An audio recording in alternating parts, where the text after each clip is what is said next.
사람들은 하나님을 알아도 그 하나님 앞에 감사하지를 않습니다. 그러나 성도는 하나님께 감사합니다. 바로 하나님께 감사한다는 자체는 그 삶의 매 순간순간이 하나님이 나와 함께 하신다는 것을 분명히 믿고 있다는 것입니다. 그래서 성도는 항상 감사하는 삶을 살게 되는 것입니다. 이렇게 믿음이 있는 자와 믿음이 없는 자를 구분하는 기준이 뭐냐? 바로 감사의 기준이거든요. 과연 하나님이 이렇게 하셨는가? 하나님이 하셨다. 하나님이 인도하셨는가? 하나님이 은혜를 주셨다. 이렇게 믿음으로 항상 우리가 살아가기를 바랍니다. 바울 사도는 하나님의 능력과 신성이 너무나 충만하여 만물 안에 가득 담겨있다 이렇게 말씀합니다. 로마서 1장 20절 이하의 말씀 보면은 창세로부터 보이지 않는 것들 곧 그의 영원하신 능력과 신성이 그가 만드시고 만물 위에 보여달라 졌느니 그러므로 그들이 핑계치 못할 것이니라. 하나님을 알되 하나님을 영화롭게도 아니하고 감사하지도 아니하니라. 이런 성경의 구절이 있는 것입니다. 바로 세상의 모든 존재들이 하나님을 아는데 그런데 성도들과 다른 이들은 하나님께 영화로움도 감사가 없다. 이렇게 바울은 말하고 있는 것입니다. 우리 인생의 한 장면을 볼 수 있는 시간이라고 얘기할 수 있는 것입니다. 오늘 시편 30편을 우리가 잘 읽었습니다. 아마 여러분 많은 시간들을 이 시편 30편을 대했을 것입니다. 이 시 전체가 뭐냐? 바로 감사가 넘쳐나는 에너지가 안에 있는 것입니다. 바로 하나님께 영광을 돌리고 춤을 추고 찬양하고 있는 시가 바로 시편 30편 시인데, 다윗이 노년에 이르러서 자신의 인생을 회고해 보면 평생 동안 지켜주신 하나님께 찬송을 합니다. 하나님이 지켜주었다. 그리고 고통 중에 부르짖을 때 또 고쳐주셨다. 이렇게 나오죠, 성경 보니까. 그 다음에 노여움은 잠깐이요 은총은 영원했다 말씀이 나오고, 때로는 교만하여 하나님 앞에 범죄할 때 회개하면 용서와 회복을 주셨다. 이렇게 성경은 우리에게 말씀하고 있는 것입니다. 이처럼 우리가 하나님 앞에 감사할 수 있는 자는 오히려 성도만이 가능한 것입니다. 언제나 함께 하셔서 나를 도우시는 하나님을 알기에 그렇게 하는 것입니다. 바로 우리의 삶이 이런 삶이 되기를 주의 이름으로 축복합니다. 그러면 첫째로 하나님께 함께하는 인생도 수고의 때와 형통의 때가 있다는 사실을 우리가 기억하길 바랍니다. 성도가 하나님께 함께 한다는 것은 바로 형통함만 있는 것이 아니에요. 물론 결론은 다 형통합니다. 다 형통해요. 성도의 삶은 결국 하나님의 인도하심에 따라 하나님이 정해주신 것을 다 알게 하고, 또 그리고 그 길을 알고 깨달게 하게 되고, 하나님이 계시지 않다면 몰라도 하나님이 계신 이상 성도의 삶의 결론은 바로 형통이라 이거죠. 그러나 중요한 건 뭐냐면 그 과정에 어려운 일도 있는 것이다. 힘든 일도 있다. 또 시련도 있다. 내가 감당하지 못할 일도 있다. 이 말씀 보면 이 단어를 소울에 빠진다 이렇게도 말씀하셨습니다. 그렇기 때문에 오늘 본문 6절을 먼저 보면 6절을 뭐라 그러니까 시작. 내가 형통할 때 말하기를 영혼이 흔들리지 아니하였도다. 이 말씀 보면 형통할 때 말하기를, 분명히 하나님과 함께하는 성도에게는 형통이 있다는 것이고, 그런데 본 시편에 쭉 보게 되면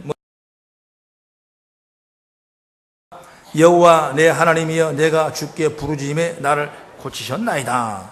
이 말씀 보면 이 표현의 이면을 본다면 심한 질병으로 고통을 많이 가지고 있다. 이런 이 일들이 보여지죠. 그 다음에 5절 말씀, 5절 함께 같이 봉독합니다. 시작. 그의 노염은 잠깐이요 그의 은총은 평생이로다. 저녁에 울음이 깃들지라도 아침에는 기쁨이 오리로다. 이 말을 본다면 성도들도 여호와 하나님 노여움을 받는 징계의 자리에 있을 때가 있다 그 말이에요. 그걸 우리가 알아야 돼요. 그 다음에 7절 말씀 보면은 그의 얼굴을 가리시며 내가 근심했다 이런 말씀이 있는데 주님이 성도에게 얼굴 돌리심으로써 외면하실 때가 있다. 말하자면 왜 하나님은 나를 이렇게 하시는가? 왜 나만 이렇게 고통을 당하는가? 왜 어려움을 당하는가? 이렇게 한탄과 한숨을 쉴 때가 있다 이것입니다. 여기 9절에 뭐라고 말합니까? 무덤 진토라는 표현을 나오는데 바로 그런 어려움을 당하여 완전히 멸망당한 존재를 의미하고 있는 것이죠. 그래서 우리가 이런 어려움을 겪는다 알고 있는 것입니다. 이런 성도들이 겪는 어려움을 한마디로 강조하기 이야기하면 3절에 어떻게 말하냐? 바로 수월이라고 말해요. 수월. 이 수월은 뭐냐? 죽음, 지옥을 번역할 때 이런 단어를 수월이라는 단어를 씁니다. 바로 이런 단어를 사용한다는 건 그 자체가 성도가 겪는 어려움이 얼마나 힘들고 절박한 상황이 있을까 이런 것을 충분히 누추해 볼 수가 있게 되는 것이죠. 우리가 성경을 보면 이런 억울함을 당하고 힘든 일들을 당하는 사람이 얼마나 많은지 몰라요. 그 중에서 우리가 다윗은 말할 것도 없지만은 욥이라는 사람을 한번 우리가 생각해 보십시오. 욥은 자녀와 물질에 대해서 놀라운 은혜를 받았습니다. 풍성했습니다. 동방의 의인이고 부자라고 그랬습니다. 하나님이 인정한다고 그랬어요. 그런데 하루아침에 자녀와 물질을 다 잃어버리고 자기는 병이 들려서 기아장으로 자기 몸을 긁지 않으면 견디기 어려울 만한 고통이 있는 분이 누구냐? 욥. 우리가 생각하지 못한 이런 엄청난 어려운 상황을 가지고 있는 분이 바로 욥이었다. 그 얘기를 대변해 준 분이 누구냐? 바로 친구들 세 사람이 나와서 욥을 참소합니다. 첫째 엘리바스라는 친구가 욥기 4장 8절 이하의 말씀 보면은 내가 보건대 약을 밭 깔고 독을 뿌리는 자는 그대로 거두나니 다 하나님 입 가운데 멸망하고 그 콧김에 사라지니라 이렇게 말씀했어요. 이 말은 뭐냐면 쉽게 말하면 내가 잘못했기 때문에 지금 그 꼴을 당하는 게 아니냐. 이런 고통 중에 이런 말을 들은다 그 말이죠. 그 다음에 다음 친구 또 나옵니다. 빌닷이라는 사람이 나오는데 그는 8장 4절의 말씀 보면은 내 자녀들이 주께 죄를 지었으므로 주께서 그들을 그 죄에 버려주셨나니 내가 만일 하나님을 찾으며 전능하신 이에게 간구하고 또 청결하고 정직하면 반드시 너를 돌아보시고 내 의로운 처소를 평안하게 하실 것이라. 내 시작은 미약하였으나 내 나중은 심히 창대하리라. 이 말씀입니다. 이 말은 뭐냐면 우리는 심히 창대하고 이것만 생각하는데 하나님께서는 오늘 이 빌닷이라는 친구를 통해서 욥에게 하고 싶은 말은 욥이 회개하지 않는 죄가 있기 때문에 이렇게 어려움을 당한 것이다. 이렇게 해석돼요. 그러나 회개하면 용서하고 용서하면 내 시작은 미약해져 내 나중은 심히 창대할 것이다. 그러니까 지금 현재 욥이 내가 죄의 뭉치 속에 있다. 이걸 얘기하고 있는 것입니다. 고통스러운 거죠. 그 다음에 소발이라는 친구도 나옵니다. 욥기서 11장 11절 이하의 말씀 보면은 하나님은 허망한 사람을 아시나니 악한 일을 상관하지 않으신 듯 하나 다 보시느니라. 허망한 사람은 지각이 없나니 그의 출생함이 들나귀 새끼 같으니라. 만일 내가 마음을 바로 정하고 주를 향하여 손을 들 때 내 손에 죄악이 있거든 멀리 버리라. 불의가 내 장막에 있지 못하게 하라. 여기 마찬가지로 소발 역시 욥에게 하는 얘기는 너 지금 문제가 죄 속에 있는 문제가 아니냐. 이렇게 말하는 이 세 사람의 공통적인 얘기는 뭐냐? 욥이 잘못한 일이 있어서 하나님께 벌을 받는다. 그것이 바로 욥기의 전체적인 맥입니다. 맥. 다시 말한다면 우리에게 주신 메시지가 뭐냐면 잘하면 괜찮아질 것이다. 그러면 잘 못했던 일들을 우리가 추념해 볼 수 있는 것이죠. 잘 믿으면 복 받는다. 이건 뭐냐? 다분히 기복적인 의미가 그대로 담겨져 있긴 하지만은 여러분 잘못하면 안 된다는 것을 또 얘기해 준다 이것입니다. 여러분 욥은 우리가 그렇게 잘못할 만한 일을 해본 적이 없지 않습니까? 그렇게 죄 속에 빠져진 적이 없지 않습니까? 그렇게 하나님을 배반하고 하나님을 멀리하는 그런 사람이 아니지 않습니까? 하나님이 욥이 고통을 당하기 전에는 얼마나 사랑받고 인정받고 축복받는지 몰라요. 그러나 시련 후에 욥은 더 창성케 되는 놀라운 은혜를 체험한 줄 믿습니다. 우리는 여러분 성경적인 관심을 갖기를 바랍니다.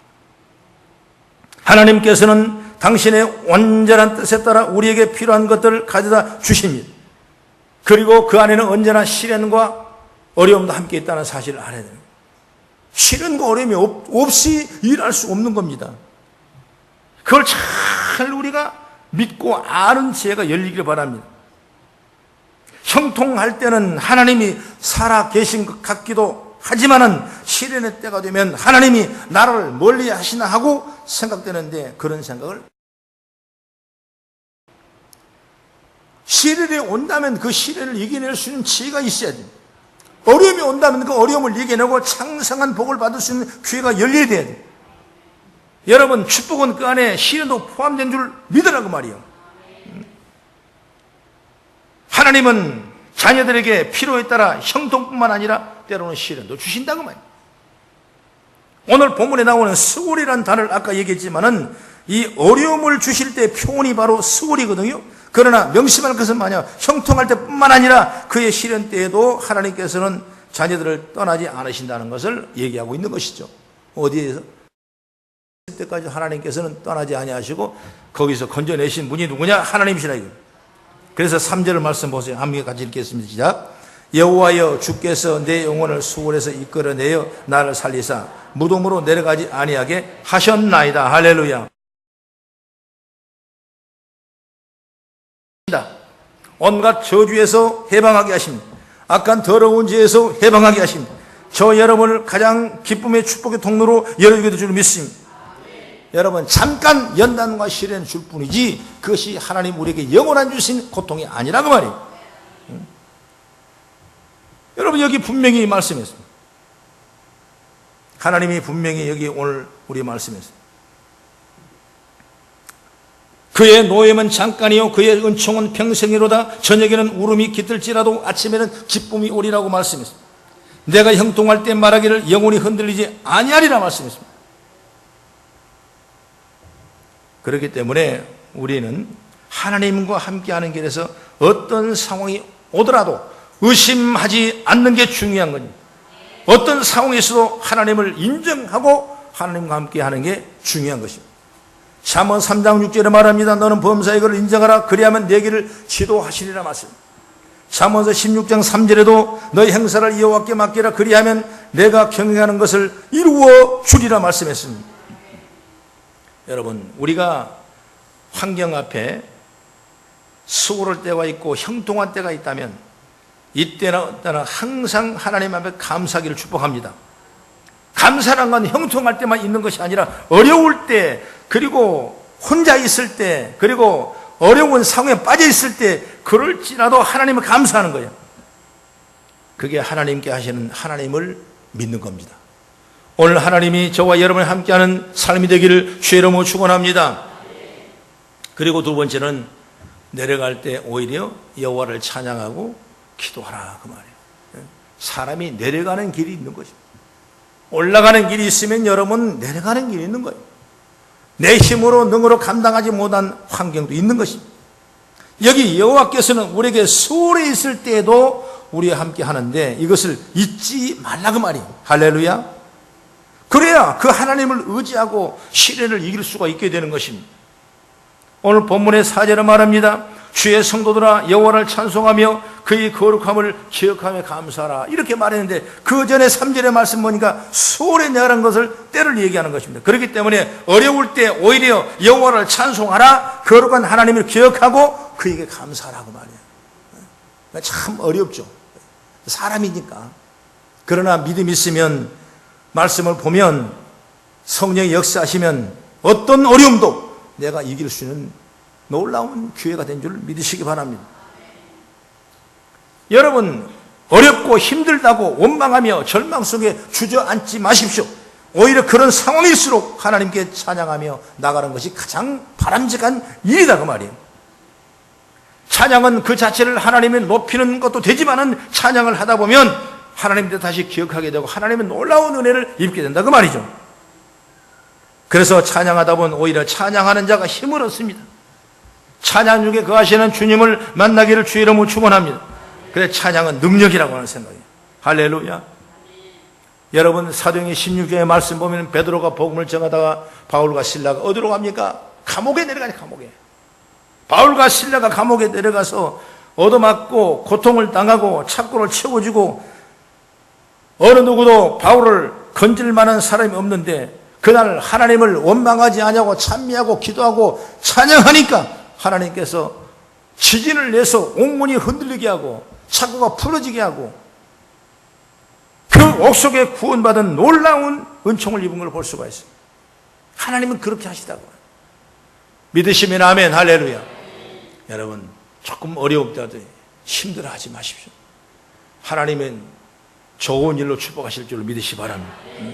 자꾸 된다는 얘기를 반복하세요. 그것이 되면 되는 거예요. 할 수 있다는 생각을 자꾸 하십시오. 그러면 그렇게 되는 거예요. 위대한 꿈을 가지고 믿음을 가지고 모든 시련과 어려움을 이겨내는 놀라운 은총을 있기를 주의 이름으로 축복합니다. 어려운 처지일수록 더 찬양을 하시길 바랍니다. 하나님이 어떤 분이신가 찬양하다 보면 더 깊게 깨닫게 되는 것입니다. 그러면 자연스럽게 다음으로 이어져 가요. 그 다음이 뭐냐? 바로 기도가 되는 기도. 그럼 하나님이 기도하면 또 열어주는 거예요. 찬양과 기도, 감사가 항상 신앙 안에 하나님의 능력으로 나타나길 주의 이름으로 축원합니다. 오늘 8절부터 10절을 한번 같이 읽어보겠습니다. 시작. 여호와여 내가 주께 부르짖고 여호와께 간구하기를 내가 무덤에 내려갈 때 나의 피가 무슨 유익이 있으리요 진토가 어떻게 주를 찬송하며 주의 진리를 선포하리까. 여호와여 들으시고 내게 은혜를 베푸소서. 여호와의 나를 돕는 자가 되소서 하였나이다. 할렐루야. 여호와여 나를 돕는 자가 되게 하소서 기도하는 것입니다. 다윗은 주께 무릎 꿇고 부르짖어 기도하고 간구했습니다. 이런 엄청난 시련 속에서 하나님을 의심하지 않고 하나님 앞에 기도하며 찬양을 올렸습니다. 그런 절망하지 않고 포기하지 않았습니다. 여호와의 나를 돕는 자가 되소서 기도했습니다. 여러분 무슨 말이 더 필요하겠습니까? 아무리 어렵고 힘든 상황에 처한다 할지라도 여호와가 나를 돕는 자라면 걱정할 게 무엇이 있겠냐고 말이야. 성도는 서로 같은 처지에 놓이더라도 주눅들 필요가 없는 거죠. 왜? 하나님께서는 그때 우리를 이렇게 세우시기 때문에. 그러므로 우리는 오히려 찬양합니다. 우리는 감사합니다. 우리는 기도하는 겁니다. 그러다 보면은 하나님을 더욱 확신하게 되고 그 하나님이 나를 돕는 자가 된 걸 믿게 되고 자신 있게 기도할 수 있는 능력이 되게 되는 것이죠. 그렇게 되니까 하나님은 어떻게 하시냐? 11절에 말씀할 때 어떻게 말합니까? 11절 시작. 주께서 나의 슬픔이 변하여 내게 춤이 되게 하시며 나의 베옷을 벗기고 기쁨으로 띠띠우셨나이다. 할렐루야. 그러므로 시련에는 내가 기도하다 보면 찬양하다 보면 감사하다 보면 나도 모르는 사이에 그냥 가버려. 나도 모르는 사이에. 여러분 내가 감당하지 못하고 열지 못한 기도점이 있다 할지라도 그럼도 불구하고 우리 기도하면 그 문제가 여러분 스스로 물러가 버리지 않습니까? 오늘 우리가 이런 믿음을 가지라고 말이에요. 오늘 주의 여호와께서 저와 여러분이 함께하는 삶이 되기를 주의 이름으로 축원합니다. 그 다음에 세 번째, 인생은 올라갈 때 교만하지 말아라 그 말이에요. 여러분 내려갈 때도 있는 것입니다. 그럼 올라갈 때 있는 거예요. 올라갔다고 했다면 여러분 교만하지 말아라.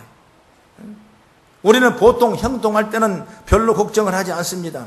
그러나 하나님과 함께하는 자가 자신이 무언가 잘된다 싶었을 때 오히려 자신을 돌아보면서 자칫 교만해질까봐 더욱 조심하는 자가 되라 그 말이에요. 형통하게 되면 하나님이 그렇게 해주었다나 은혜로 생각하시기 바랍니다. 괜히 내가 했다, 하나님 은혜로 주었는데 내가 했다 이렇게 자신을 우쭐해버리면 이것이 아무것도 아닌 것 같지만 나중에 교만이 싹이 트고 내가 가진 걸 다 버릴 수밖에 없는 거예요. 내가 하나님 잘 믿어서 그렇게 착각하지도 말기 바랍니다. 자신을 높이는 자가 되는 것이 아니라 하나님을 높이는 자가 돼요. 오늘 영상을 잘 보셨죠? 내 의가 내가 인정, 내가 되는 것 같으니까 물론 올라갈 수 있죠. 그러나 마지막에서는 하나님을 인정하는 자세가 돼요. 믿음의 축복받기를 주의 이름으로 축원합니다. 그래서 성경은 늘 반대로 얘기하죠. 고린도서 10장 12절에 말씀합니다. 선줄로 생각하지 말라. 넘어질까 조심하라 그랬어요. 겸손한 자에게는 은혜를 주시되 교만한 자는 물리치신다고 말씀했어요. 우리나라 중소기업 등록된 법인이 400만 개랍니다. 400만 개. 그리고 자영업자가 800만 개, 800만 개. 우리나라에 통계가 나와. 그러면 1200만 개의 사업을 일궈 나가는데 여기에 30%인 400만 개가 뭐냐? 바로 크리스찬들, 믿음의 자들이 기업을 운영하는 사람입니다. 나는 실업인이 잘 되기를 바랍니다. 잘 되게 해서 하나님의 영광 돌리기를 바랍니다. 많은 곳에 영향을 끼치기를 원합니다. 오늘 영성을 받지만은 이분은 자기가 잘 돼서 이제 마지막은 하나님의 영광을 돌리는 그런 일에 감당하는 모습을 본다 이것입니다. 그래서 유명한 여러분 아세르바 로잔이라는 포유 아마 기업을 들어본 적이 있을 거예요.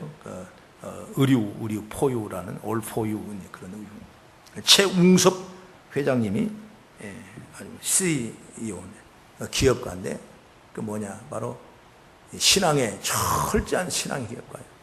그러면 그가 부르짖는 얘기 뭐냐면 하나님의 믿는 자녀들의 기업이 잘 된다.